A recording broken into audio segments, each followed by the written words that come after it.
하나님의 말씀은 히브리서 10장 1절에서 18절까지의 말씀입니다. 오늘 하나님께서 우리에게 주시는 말씀 히브리서 10장 1절에서 18절까지의 말씀을 우리 함께 교독하시겠습니다. 제가 먼저 받들어 읽겠습니다. 율법은 장차 올 좋은 일의 그림자일 뿐이요 참 형상이 아니므로 해마다 늘 드리는 같은 제사로는 나오는 자들을 언제나 온전하게 할 수 없느니라. 그렇지 아니하면 섬기는 자들이 단번에 정결하게 되어 다시 죄를 깨닫는 일이 없으리니 어찌 제사 드리는 일을 그치지 아니하였으리요. 그러나 이 제사들에는 해마다 죄를 기억하게 하는 것이 있나니 이는 황소와 염소의 피가 능히 죄를 없이 하지 못함이라. 그러므로 주께서 세상에 임하실 때에 이르시되 하나님이 제사와 예물을 원하지 아니하시고 오직 나를 위하여 한 몸을 예비하셨도다. 범죄와 속죄제는 기뻐하지 아니하시나니 이에 내가 말하기를 하나님이여 보시옵소서. 두루마리 책에 나를 가리켜 기록된 것과 같이 하나님의 뜻을 행하러 왔나이다 하셨느니라. 이에 말씀하시기를 주께서는 제사와 예물과 범죄와 속죄제를 원하지도 아니하고 기뻐하지도 아니하신다 하였고 이는 다 율법을 따라 드리는 것이라. 그 후에 말씀하시기를 보시옵소서. 내가 하나님의 뜻을 행하러 왔나이다 하셨으니 그 첫째 것을 폐하심은 둘째 것을 세우려 하심이라. 이 뜻을 따라 예수 그리스도의 몸을 단번에 드리심으로 말미암아 우리가 거룩함을 얻었노라. 제사장마다 매일 서서 섬기며 자주 같은 제사를 드리되 이 제사는 언제나 죄를 없게 하지 못하거니와 오직 그리스도는 죄를 위하여 한 영원한 제사를 드리시고 하나님 우편에 앉아사 그 후에 자기 원수들을 자기 발등상이 되게 하실 때까지 기다리시나니 그가 거룩하게 된 자들은 한 번의 제사로 영원히 온전하게 하셨느니라. 또한 성령이 우리에게 증언하시되 주께서 이르시되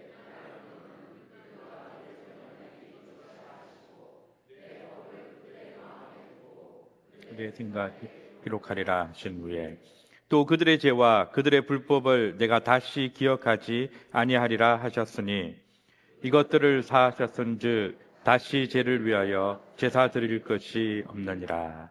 아멘. 여러분, 법정에서 어떤 사실이 참인지 거짓인지를 가려줄 때 결정적인 것은 바로 증인의 증언입니다. 아무리 피고인이 스스로 나는 결박하다라고 외친다 할지라도 그 말만으로는 아무것도 확정될 수 없습니다. 그러나 신뢰할 만한 증인이 나서서 분명하고 진실되게 증언을 하게 되면 그 사실은 흔들리지 않고 굳게 서게 됩니다. 우리의 믿음에도 분명하게 확정되어야 할 사실이 있습니다. 하나님이 정말 나를 받아주셨는가? 내 죄는 정말 용서받았는가? 여러분 그렇습니까? 아멘이시죠? 그런데 우리는 이 질문 앞에서 자주 내 자신을 스스로 증인석에 세우고자 합니다. 내 감정을 들여다보고 내 믿음을 저울질하고 그리고 내 삶을 스스로 채점합니다. 그러나 우리 자신은 우리의 구원을 증언하기에는 그다지 믿을 만한 증인이 되지 못합니다. 왜 그럴까요? 내 감정은 아침 저녁으로 변하기 때문입니다. 여러분, 마음 먹었던 그 마음 굳건히 지킬 수 있던가요? 내 감정은 아침에 그리고 점심에 저녁에 밤에 잠자기 전에 다 달라집니다. 내 믿음은 너무나 연약하여 자주 넘어집니다. 내 삶을 바라보면 참 괜찮다라고 느끼기보다는 참 부족함이 많구나라고 느껴지게 됩니다. 그래서 내 자신을 오래 들여다볼수록 오히려 확신이 드는 것이 아니라 그 확신이 도리어 흐려지는 것을 느끼게 됩니다. 그렇다면 우리의 확신은 어디에서 와야 하는 것일까요? 오늘 본문은 우리를 더 확실한 증인 앞으로 데려가 줍니다. 성령이 우리에게 증언하시되, 성령께서 증언하십니다. 그것도 하나님의 말씀을 통해 증언하십니다. 그리스도의 제사가 완전하다고 증언하시고요, 한 번의 제사로 우리의 죄 문제가 끝났다고 증언하십니다. 그리고 하나님께서 우리의 죄를 다시 정죄의 그 근거로 기억하지 않으신다라고 증언하십니다. 그러므로 우리 확신의 근거는 내 안에 있는 것이 아닙니다. 나의 어떠함, 나의 의로움이 아닙니다. 바로 그리스도께서 이루신 십자가에 있습니다. 그 십자가를 증언하시는 성령님의 말씀에 있는 것입니다. 그렇다면 성령께서는 무엇을 근거로 이렇게 증언하시는 걸까요? 오늘 본문은 그 답을 아주 명확하게 보여주고 있습니다. 먼저 첫 번째입니다. 옛 제사는 해마다 우리의 죄를 기억나게 했습니다. 여러분, 지난 여러 주간 우리는 이 히브리서의 본문 말씀 그 순서에 따라 옛 제사의 한계를 계속해서 보았습니다. 짐승의 피와 반복되는 제사, 그리고 그림자와 그 모형에 대해서 우리는 여러 번 들었습니다. 여러분 기억하고 계시죠? 오늘 본문은 바로 그 모든 결론을 한 단어에 담아 우리 앞에 내려놓아 줍니다. 그 한 단어를 붙드는 것이 오늘 말씀의 열쇠입니다. 먼저 1절 말씀입니다. 율법은 장차 올 좋은 일의 그림자일 뿐이요 참 형상이 아니므로 해마다 늘 드리는 같은 제사로는 나오는 자들은 언제나 온전하게 할 수 없느니라. 그럼 여기서 보게 되면 해마다 늘 같은 제사, 왜 이같이 같은 제사를 계속 반복해야만 했습니까? 그 제사가 제 문제를 최종적으로 끝내는 제사가 아니었기 때문입니다. 끝났다면 이처럼 계속해서 반복해야 할 이유가 없는 것이죠. 근데 4절이 말하고 있듯이 황소와 염소의 피는 능히 죄를 없이 하지 못했습니다. 그런데 우리가 꼭 붙들어야 할 한마디가 바로 3절에 담겨 있습니다. 그러나 이 제사들에는 해마다 죄를 기억하게 하는 것이 있나니. 여러분, 여기에 보게 되면 기억하게 하는 것, 옛 제사는 제사를 없애기는, 죄를 없애기는커녕 제사를 드릴 때마다 오히려 죄를 다시 떠올리겠습니다. 여러분 한번 상상해 보십시오. 이 시대에 하나님의 백성들은 자신의 죄를 사함받기 위해 짐승을 잡아 제물로 드립니다. 그래서 제단 앞에 나아가 그 짐승의 안수를 하죠. 왜 그렇습니까? 내 죄를 짐승에게 전가시키는 것입니다. 그리고 어떻습니까? 급소 목에 잡아서 피를 흘려서 각을 떠서 그 제물을 하나님 앞에 드립니다. 그러면 그 제물을 바라볼 때마다 어우 징그러워, 끔찍해, 이런 생각만 할까요? 아닙니다. 내가 왜 이 제물을 이렇게 끔찍하게 잡아서 피를 모두 빼고 흘리고 각을 떠서 하나님께 드리는가? 바로 내 죄 때문입니다. 그러므로 자신의 죄를 다시 떠올리게 되는 겁니다. 이렇게 제사를 드릴 때마다 내 죄를 떠올리게 됩니다. 제단 앞에 설 때마다 이스라엘은 그래서 되새겨야 합니다. 결코 죄는 가볍지 않구나. 이 제사만으로 아직 끝난 것이 아니구나. 여러분, 이 3절 말씀에 기억하게 하는 것이라는 말을 마음에 새겨두시기 바라겠습니다. 왜냐하면 잠시 후에 이 말과 정반대되는 말씀 앞에 우리는 서게 될 것이기 때문입니다. 그러므로 두 번째, 그리스도의 단번의 제사는 우리의 죄 문제를 영원히 끝내셨습니다. 짐승의 피로도 없앨 수 없던 그 죄를 누가 해결하셨습니까? 네, 그렇습니다. 본문은 시편 40편의 말씀을 예수님의 입에 담아 그 답을 들려주고 있습니다. 하나님이 궁극적으로 원하시는 것은 제사 그 자체가 아니라 바로 순종이었습니다. 7절입니다. 이에 내가 말하기를 하나님이여 보시옵소서, 두루마리 책에 나를 가리켜 기록된 것과 같이 하나님의 뜻을 행하러 왔나이다 하셨느니라. 여러분, 아담이 실패했습니다. 하나님의 백성 이스라엘을 실패했고, 그리고 우리 모두가 실패한 그 순종을 누가 온전히 이루셨습니까? 예수님께서 온전히 이루셨습니다. 그리고 그 순종의 절정이 바로 십자가였던 것이죠. 10절입니다. 이 뜻을 따라 예수 그리스도의 몸을 단번에 들이심으로 말미암아 우리가 거룩함을 얻었노라. 여기에서 또 드러나는 단어가 무엇입니까?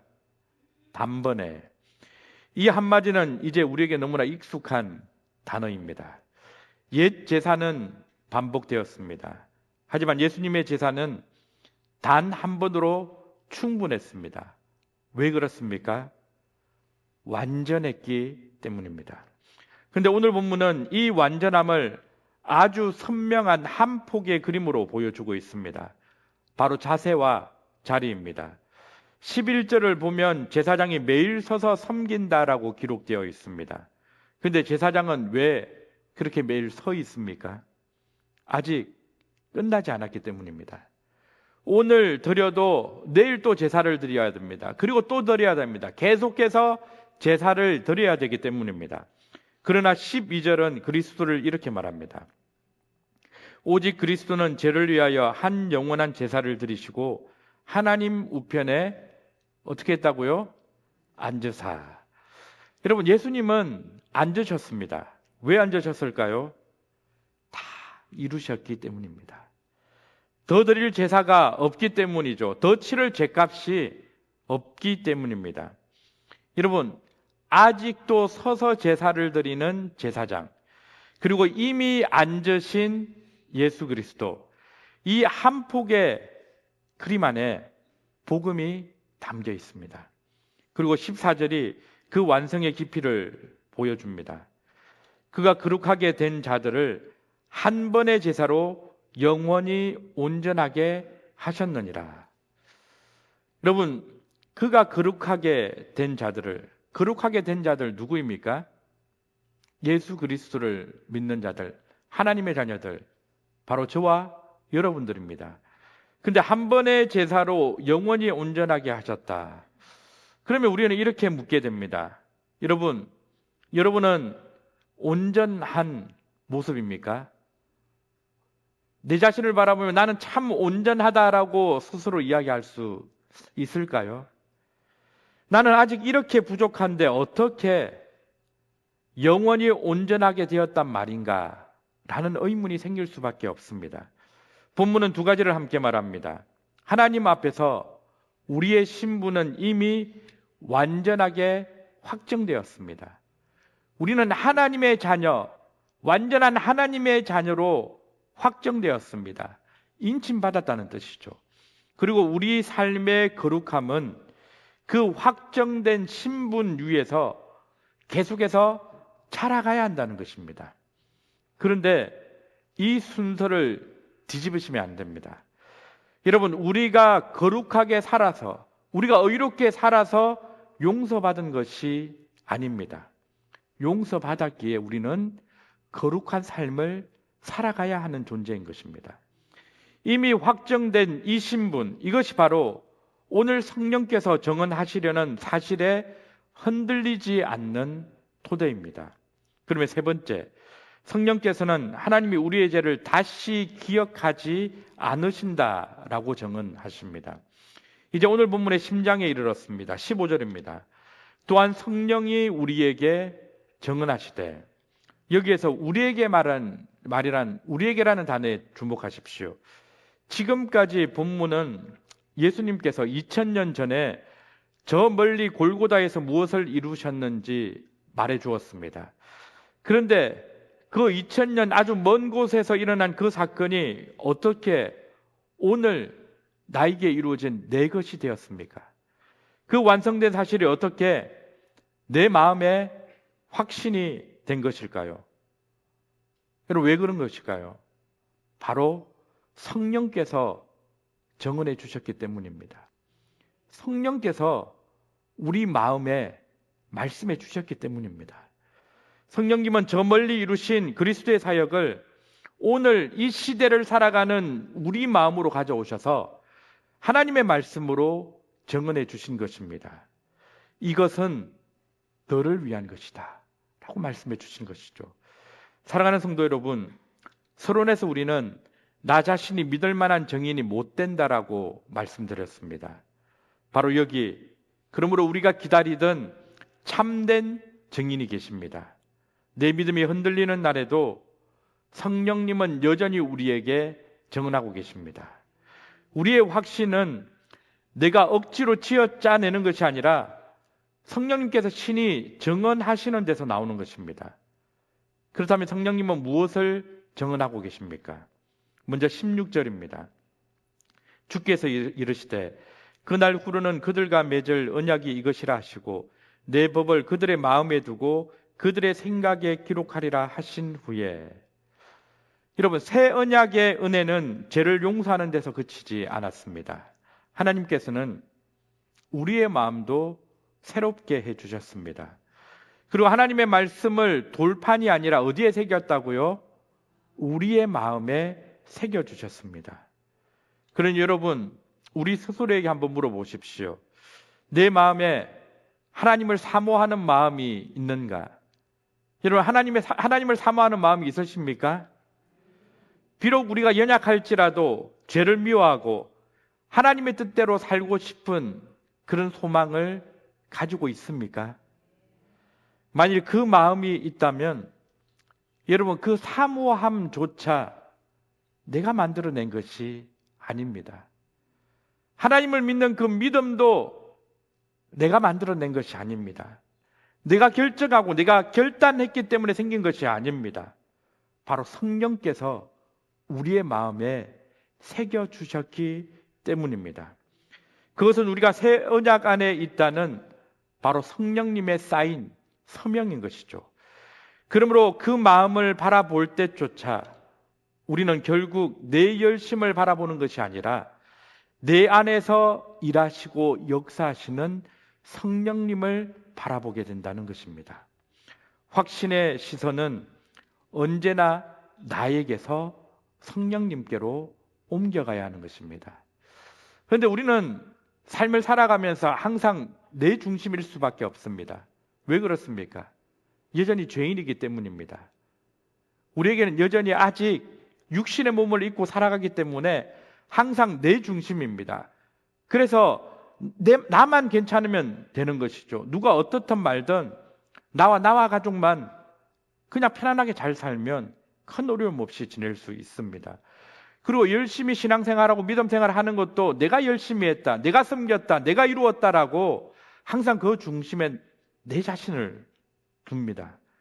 그런데 놀랍게도 우리가 하나님을 믿고 하나님의 일을 감당하고 하나님을 사랑하고 그리고 믿음이 가지는 그 모든 것은 나로부터 나오는 것이 아니라 성령님으로부터 우리에게 주어졌다는 것입니다. 그리고 그 성령님이 가장 놀라운 것을 증언하십니다. 17절입니다. 또한 그들의 죄와 그들의 불법을 내가 다시 기억하지 아니하리라 하셨으니, 여러분 조금 전 3절 말씀을 기억하십니까? 옛 제사는 해마다 죄를 기억하게 했다. 여러분 보십시오. 그러나 이 제사들에는 해마다 죄를 기억하게 하는 것이 있으니, 여러분 그 제사, 옛 제사는 해마다 죄를 기억하게 했습니다. 그런데 새 언약 안에서 하나님은 17절에서 뭐라고 말씀하십니까?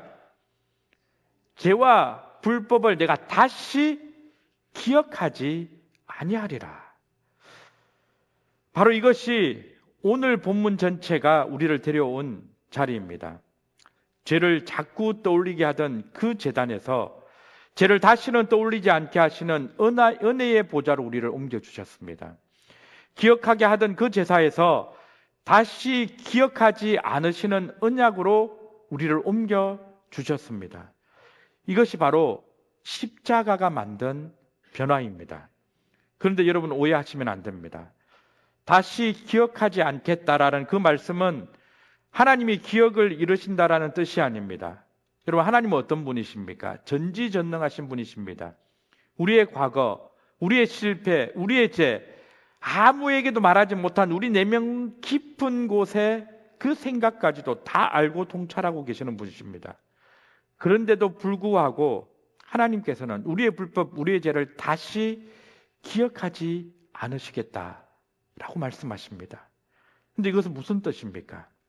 그 죄를 다시 정죄의 근거로 우리에게 청구하지 않겠다라는 말씀입니다. 여러분, 이는 죄를 그냥 눈 감아 주시겠다라는 의미가 아닙니다. 왜 그렇게 말씀하시는 것일까요?